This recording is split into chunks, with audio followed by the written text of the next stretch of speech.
Hi students, today let's learn about large intestine. Let's see what is large intestine. Large intestine is a long tube continues from small intestine where food waste is formed, poop, stored and finally excreted. Large intestine is a long tube which continues from small intestine. It is the continuation of small intestine. And in this large intestine, food waste is formed. Poop. Poop is nothing but feces. In the form of feces, it is stored there and finally excreted. This tube is 1.5 meters long. Large intestine 1.5 meters long. It has three regions. Number one, cecum, then colon, then rectum. These are the three regions. Let's see the parts of the large intestine. Now if you go from here down, you can see here like a small finger-like structure here. That is called appendix. Then this is called the cecum. Cecum. And here the small intestine is connected here in the cecum. Okay. So that valve is called ileocecal valve, where the cecum is joined to small intestine.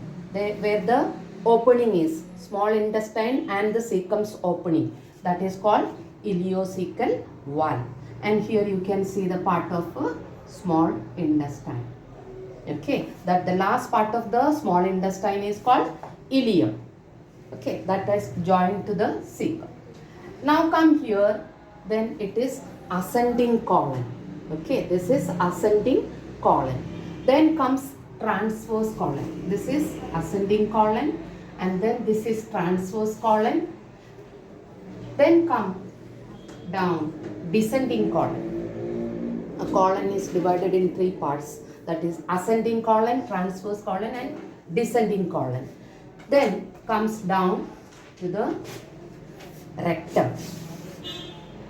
Then anus. Then this part is called sigmoid colon. Sigmoid colon, S-I-G-M-O-I-D, sigmoid colon, C-O-L-O-N.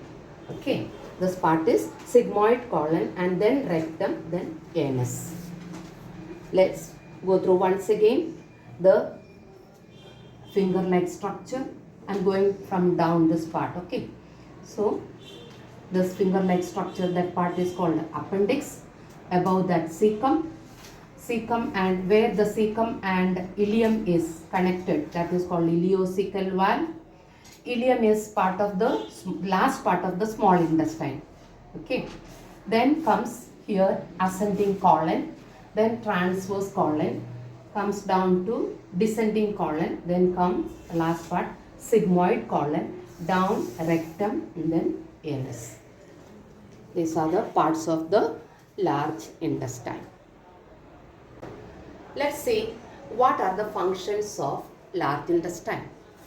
Number one, absorbing water and electrolytes. We already learned in the previous video. In that video I have done about small intestine. There we have learned digestion process is over there in small intestine and then comes all the waste into the large intestine. Okay.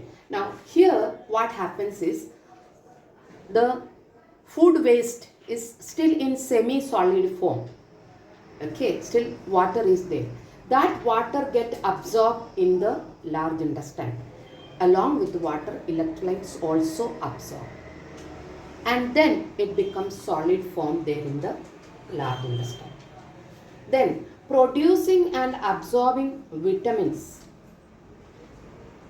Vitamins are produced there in the large intestine, and it absorbs also. Then third point, forming and propelling feces towards rectum for elimination.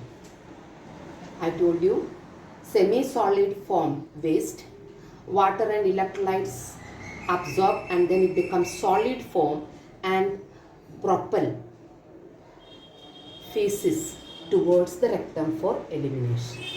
These are the three functions of large intestine. Now, the second function, I have told you that the second function of the large intestine is producing and absorbing vitamins. You may think that how the vitamins are produced in the large intestine. There are trillions of bacteria present in the colon.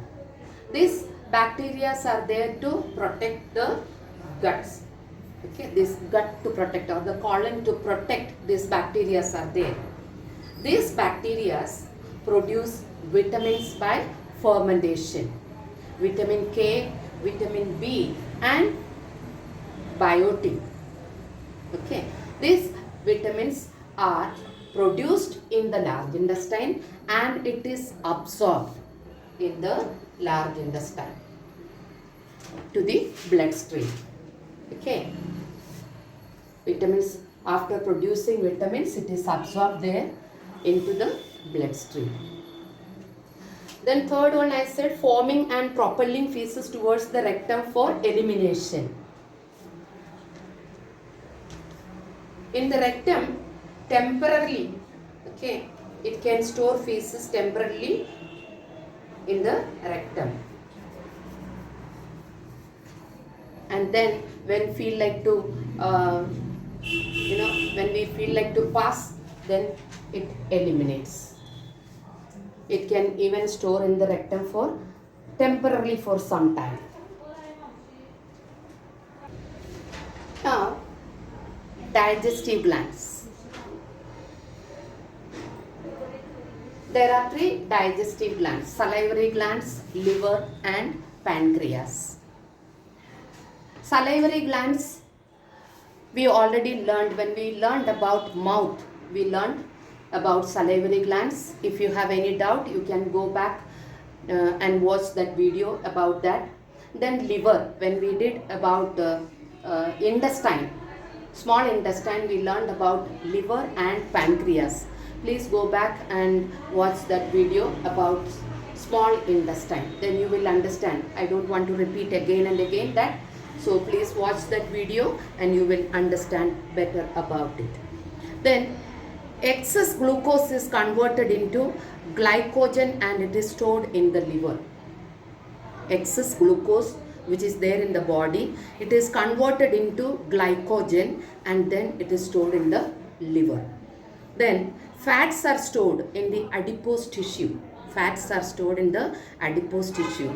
Excess amino acids are broken into ammonia and then these ammonias are highly toxic.